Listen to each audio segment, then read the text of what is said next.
राजस्थान की मिट्टी। कहते हैं इसमें अनगिनत राज दफन है। पर एक किला है वहां, भानगढ़ फोर्ट, जिसकी दीवारें आज भी न जाने कितने ही रहस्य अपने अंदर समेटे हुए हैं। तो चलिए आज इन दीवारों के पीछे झांकते हैं और इन कहानियों को समझने की कोशिश करते हैं। अब देखिए, भानगढ़ कोई ऐसा वैसा आम किला नहीं है। इसे पूरे भारत में सबसे ज्यादा हॉन्टेड जगह का दर्जा मिला हुआ है, मतलब नंबर 1। सच तो यह है कि लोग यहाँ इतिहास जानने के लिए कम और उस डर को महसूस करने के लिए ज्यादा आते हैं। और इसी डर का सामना हुआ था मानव का। कौन? एक टूर गाइड, जिसने अपनी ही आंखों के सामने मौत को नाचते हुए देखा। ये कहानी उसी के उस भयानक अनुभव की है। तो मानव बस 20 साल का एक नौजवान था, टूरिस्ट गाइड था और अपने बूढ़े माँ बाप का अकेला सहारा भी। उसका काम क्या था? पर्यटकों को भानगढ़ की कहानियां सुनाना। और वो क्या करता था? इन सीधी सादी कहानियों में थोड़ा मिर्च मसाला लगा देता था, ताकि वो और डरावनी लगें और लोगों को मजा आए।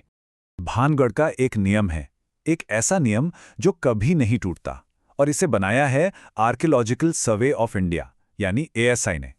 नियम सीधा सा है, शाम 6 बजे के बाद किले के अंदर कोई नहीं रुक सकता। सख्त मना है। कहते हैं सूरज ढलते ही यहां परिंदा भी पर नहीं मारता। तो हुआ ये कि एक शाम कॉलेज के कुछ स्टूडेंट्स आए, पर थोड़ी देर से पहुंचे। मानव ने तो पहले साफ मना कर दिया, भाई नियम तो नियम है। लेकिन फिर उन्होंने ज्यादा पैसों का लालच दिया और बस अपनी जरूरत के आगे मजबूर होकर मानव वो नियम तोड़ने के लिए तैयार हो गया, जिसे तोड़ना सबसे बड़ी गलती थी। अंधेरा धीरे धीरे बढ़ रहा था और मानव अपनी पूरी फॉर्म में था। अपनी चटपटी मसालेदार कहानियां सुना रहा था। अरे कैसे इस खाली कमरे में भूतों का मेला लगता है, और देखो उस वाले कमरे में तो आत्माएं नाचती हैं। उससे क्या पता था कि जिन कहानियों को वो मजे के लिए बना रहा है, वो उसी रात उसके लिए हकीकत बन जाएंगी। जैसे ही कहानी खत्म हुई, स्टूडेंट्स ने कहा कि वो वॉशरूम जाकर आते हैं। वो गए और फिर कभी वापस ही नहीं आए। सूरज अब तक पूरी तरह डूब चुका था, और तभी मानव को एहसास हुआ कि वो भानगढ़ के इन विशाल खंडहरों में, इस गहरे अंधेरे में अब बिल्कुल अकेला है। अब धीरे धीरे डर उसके दिल में घर करने लगा। वो कहानियां जो वो बस मजाक में सुनाया करता था, अब उसे लग रहा था जैसे वो सच हो रही हैं। उसे ऐसा महसूस होने लगा जैसे कोई कोई उसे इन टूटी दीवारों के पीछे से लगातार देख रहा है। अब तो घबराहट के मारे मानव सीधा मेन गेट की तरफ भागा, लेकिन वो भारी भरकम लोहे का दरवाजा बाहर से बंद था।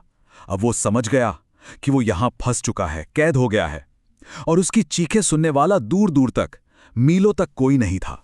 तभी अचानक एक कमरे से औरतों के हंसने और गाने की आवाजें आने लगीं। उसने देखा एक पर्दे के पीछे से कुछ परछाइयां नाच रही थीं।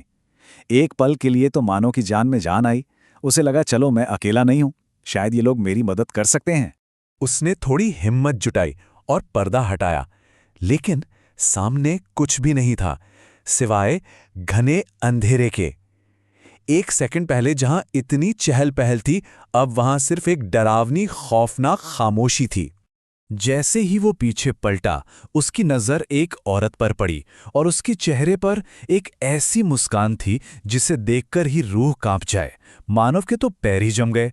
वो भागा और वो औरत उसी खौफनाक मुस्कान के साथ उसके पीछे भागी। भागते भागते मानव को दूर एक दुकान में थोड़ी रोशनी दिखाई दी। एक उम्मीद जगी। वो मदद के लिए भागा और सीधा अंदर घुस गया।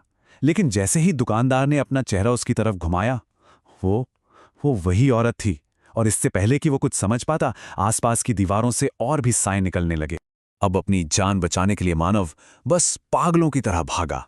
उसे एक सीढ़ी दिखी और वो बिना सोचे समझे बस ऊपर ऊपर चढ़ता गया। और फिर अचानक उसे महसूस हुआ कि वो साए अब उसका पीछा नहीं कर रहे हैं। उसने पलट कर देखा तो वो एक हनुमान मंदिर के अंदर पहुंच चुका था। वो सुरक्षित था। मानव की वो खौफनाक रात तो जैसे तैसे कट गई, लेकिन एक बड़ा सवाल अभी भी बाकी है। आखिर इन दीवारों के पीछे का सच क्या है? ऐसा क्या हुआ था यहाँ? वो कौन से पुराने श्राप हैं जिनकी वजह से ये किला आज भी इतना वीरान और बदनाम है? तो देखिए, भानगढ़ की इस वीरानी के पीछे 2 बहुत मशहूर कहानियां हैं। पहली कहानी है एक साधु गुरु बालूनाथ की। उन्होंने राजा को किला बनाने की इजाजत तो दे दी, पर एक शर्त पर कि किले की परछाई कभी भी उनकी कुटिया पर नहीं पड़नी चाहिए। लेकिन राजा ने इस चेतावनी पर ध्यान नहीं दिया। दीवारें ऊंची होती गई, परछाई कुटिया पर पड़ी और साधु के श्राप ने देखते ही देखते पूरे शहर को खंडर बना दिया। और दूसरी कहानी वो है राजकुमारी रत्नावती और एक तांत्रिक की। कहते हैं कि तांत्रिक राजकुमारी की खूबसूरती पर फिदा था और उन्हें पाने के लिए उसने एक इत्र की शीशी पर काला जादू कर दिया। लेकिन राजकुमारी बहुत समझदार थीं, उन्हें इस चाल का पता चल गया।